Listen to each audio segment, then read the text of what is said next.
Short-term rental cheat code number 24. Be a community builder.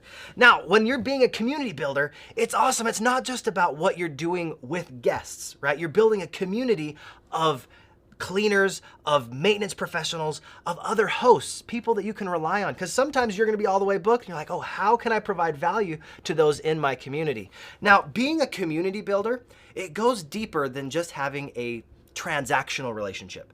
It's not about just doing one or two transactions, it's about creating a transformational relationship, right? So being a community builder, it comes with making sure that you are providing value first. You're being a go-giver, right? You're contributing.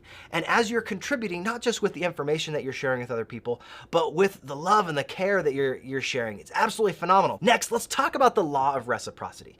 As a community builder, it comes down to how much value are you creating for not only your guests, but the other people that are on your team and in your community, right? There are other short-term rental hosts that if they know that you provide a great experience, they know that you take care of the people that are with you, suddenly they're happy to share their guests when they don't have space with you.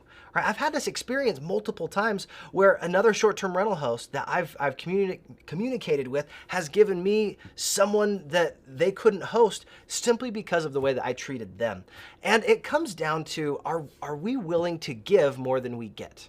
Right? Sometimes we have an opportunity where you're like, oh, this is a guest that I can't host.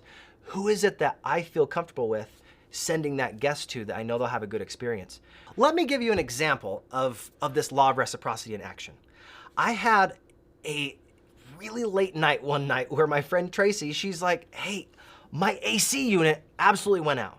We've known each other for a little while. She's a brand new host and she's like, will you please take on my guests and put them in your unit? I actually had one space that was available that night and she called me and I was able to house them. Even though she didn't have her AC working, I was able to house them and we were able to house them for like 2 weeks, right? Sometimes you don't know the value of a relationship until they are in some dire straits or they have a situation that they can't control. Right? Think about how you would want to be treated in that type of situation, and that's the type of community that comes from treating people right. Now, let me give you another example. Right here, if you don't have people, you don't have a business, right? We need to go out and create conversations. You need to not just talk about what you do, you need to talk with the people that are doing it in the same space as you. So reaching out to other hosts and letting them know, hey, this is what I'm doing, this is what you're doing, and knowing how you can send business their way and also get business back so you can have a really symbiotic relationship. I love that, because if we don't have people to serve as a guest, we don't have a business, right? It's like any business. If you don't have people, you don't have business, because we are in the people business. We're in the people business.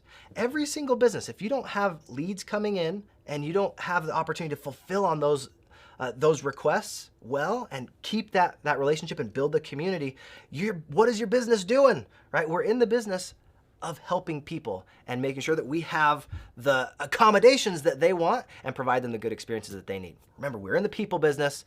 Hope that was helpful.